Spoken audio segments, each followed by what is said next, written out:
अरे कबूतर भाई, हमें उस सब्जी चोर पक्षी का पता लगाना ही होगा जो हर रोज हमारी सब्जियां चुरा रहा है। अरे टिटेरी बहन, मैं तो कब से उस सब्जी चोर पक्षी की तलाश में हूँ। बस एक बार वो मेरे सामने आ गया ना तो मैं उसे ऐसा मारूंगा कि वो जीवन में कभी चोरी नहीं करेगा।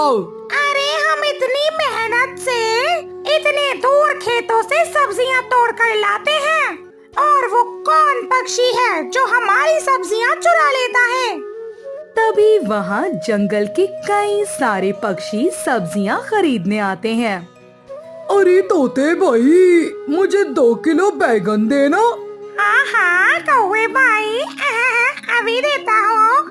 चंपू तोता कालू कौवे को बैगन देने में लगा था। तभी वहाँ भीड़ में एक टोनी नामक चिड़िया आती है। अरे वाह, आज तो इस बाजार में काफी भीड़ लगी है।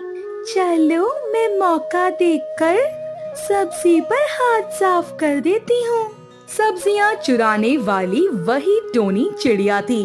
वो चुपके से भीड़ का फायदा उठाते हुए चंपू तोते की कई सारी सब्जियां चुराकर अपनी थैली में भर लेती है और वहां से तेजी से उड़कर चली जाती है और एक आम के पेड़ पर बैठ जाती है। अरे अरे मेरे टमाटर और मिर्चियाँ इतने कम कैसे हो गए? अभी तो टोकरा भरकर यहाँ पड़े थे। इसका मतलब वो चोरी हो गए।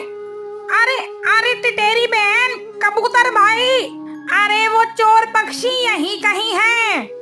अरे देखो, उसने अभी अभी मेरी सब्जियां चुराई हैं। क्यों? उस चोर की इतनी हिम्मत? वो फिर से चोरी करने आ गया। उसे तो आज नहीं छोड़ूंगा मैं। कहाँ है वो? तीनों सब्जी वाले पक्षी उस चोर पक्षी को ढूंढने लगते हैं, पर वहाँ जंगल के काफी सारे पक्षी मौजूद थे। इसीलिए चोर कौन है ये पहचानना बहुत मुश्किल हो रहा था। चलो, अब मैं इन सब्जियों को यहीं पेड़ पर छुपा कर रख देती हूँ और फिर से चोरी करने सब्जी वाले पक्षियों के पास जाती हूँ। जब मेरे पास काफी सारी सब्जी आ जाएगी तो मैं सब्जियां लेकर अपने घोंसले में चली जाऊंगी। इतनी सब्जी चुराने के बाद टोनी चिड़िया का मन नहीं भरा और दोबारा सब्जी चुराने पक्षियों के पास आती है। इधर चमन कबूतर चंपू तोते की दुकान में था। क्या हुआ तोते भाई? उस चोर पक्षी का पता चला? नहीं ना कबूतर भाई। चमन कबूतर चंपू तोते से बातें करने में लगा था। इधर टोनी चिड़िया चमन कबूतर की दुकान में आती है। दुकान में कोई न होने की वजह से टोनी चिड़िया चमन कबूतर की दुकान में रखी सब्जी चुरा लेती है और थैले में भर लेती है। तभी नीलू टिटेरी चुपके से ये सब देख लेती है और वो जोर जोर से चोर चोर चिल्लाती है। अरे चोर चोर चोर! कहाँ है चोर? अरे बाप रे, ये टिटेरी ने तो मुझे चोरी करते देख लिया। भागो यहाँ से। टोनी चिड़िया वो सब्जी से भरी थैली लेकर वहाँ से तेजी से भागती है। अरे पकड़ो कबूतर भाई, उस चिड़िया को देखो, वो भाग रही है। वही सब्जी चोर है। ए चिड़िया रुक रुक! ए चोर चिड़िया रुक जाओ! तीनों सब्जी वाले पक्षी अपनी अपनी दुकान छोड़कर टोनी चिड़िया के पीछे भागते हैं। टोनी चिड़िया तेजी से उड़ते हुए अपने घोंसले में भागकर आ जाती है और अपनी बूढ़ी बीमार माँ के पास आकर छिप जाती है। इधर तीनों पक्षी उड़ते हुए टोनी चिड़िया के घोंसले में आते हैं। जब वो टोनी चिड़िया के घोंसले को देखते हैं तो टोनी चिड़िया वही चुराई हुई सब्जियां कच्ची ही अपनी माँ के मुंह में डालती जा रही थी। ये देखकर तीनों पक्षी दंग रह जाते हैं। क्या हुआ? क्या देख रहे हो पक्षियों?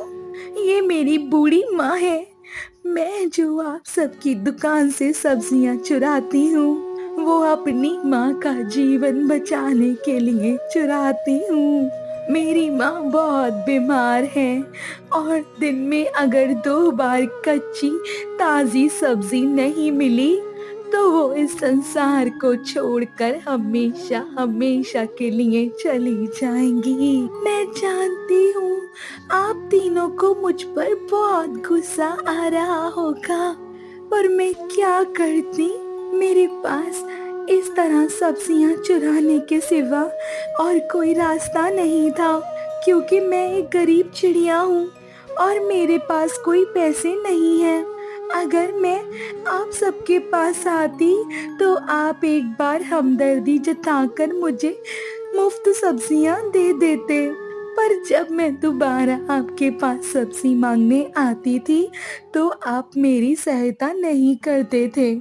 मैं जानती हूँ मेरा रास्ता गलत है, पर मेरे इरादे गलत नहीं हैं, क्योंकि मैं अपनी माँ को खोना नहीं चाहती हूँ, क्योंकि मेरी माँ के सिवा मेरा इस संसार में कोई नहीं है। अगर आप मुझे पीटना चाहते हो तो मैं आपके हाथों की मार खाने को तैयार हूँ। टोनी चिड़िया की ये बात सुनकर तीनों पक्षियों की आंखें भर आती हैं। चिड़िया बहन, आज के बाद आप सब्जियां नहीं चुराएंगी, क्योंकि कल से रोज हम तीनों आपके घोंसले में आकर खुद आपको रोज मुफ्त में सब्जियां देकर जाएंगे। चलो पक्षियों यहाँ से। तीनों पक्षी वहाँ से उड़कर चले जाते हैं और उस दिन से रोज तीनों टोनी चिड़िया के घोंसले में आते थे और सब्जियां देकर